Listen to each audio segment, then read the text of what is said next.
Now Valmiki again focuses back on Ayodhya. What is happening in Ayodhya?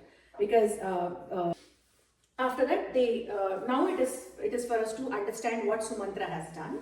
Sumantra is going back to Ayodhya. Sumantra reaches Ayodhya, and in Ayodhya, people were expecting that Sumantra will somehow convince. They were just hoping. They knew that the possibility was very less, but they were just hoping to for Sumantra to convince Rama and then get him back to Ayodhya. But when they see Sumantra empty-handed, they are so dejected and they are crying, and the women, when everybody is crying and the trade is halted, nobody is doing actually anything. No productivity is there in the country.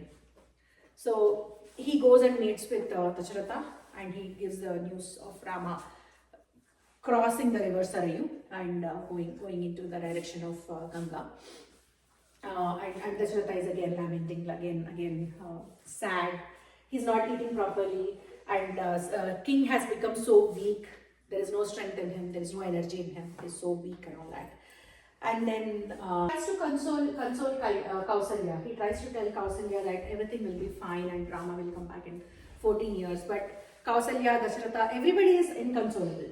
At that point of time, Sumitra comes and tries to give some courage to Kausalya. So Sumitra comes and tells, it's okay, they can manage, and Rama and Lakshmana, they are strong enough, they will come back, don't worry about them, it is fine, and it is important for you to stay healthy until they come back. So she tries to give some moral support to her co-wife. Kausalya one day, she is very upset. So it is the 5th day of Rama leaving to the forest, and they are still they have not outcome the grief of Rama leaving, right? Kausalya goes and talks to Dasaratha in a very harsh manner. She says, how on earth could you send your son like this? You have made me sonless, and she tells him that Kalki has overpowered your senses. Kalki has done this, and you being the king, you have done a very wrong thing by sending your son away, who has not done anything wrong towards you. You have sent him. She talks things like that, and king feels tormented by those words. King cries a lot. He says, and he falls unconscious also. And then once he comes back to consciousness, he says that I have done, and he also knows that whatever has happened is wrong, and that should not have happened. But he tells that you're using really, really harsh words towards me, and this is paining me, hurting me a lot. But whatever it is, this is written in my fate, so it is happening. It is all in my fate. And at this point of time, if you guys remember, I had told you the story of Shravana Kumara at the beginning, even before we spoke about Ramayana. Yeah. His parents said, when you die, your son won't be next to you. Your son won't be next to you, yes. So they talk about, he recollects all the story that has happened. Not story, the past, where he had killed Shravana Kumara, and then his parents actually cursed him, saying that you will also find an ending where even though you have sons, they won't be with you. You'll be devoid of your son's company when the death engulfs you.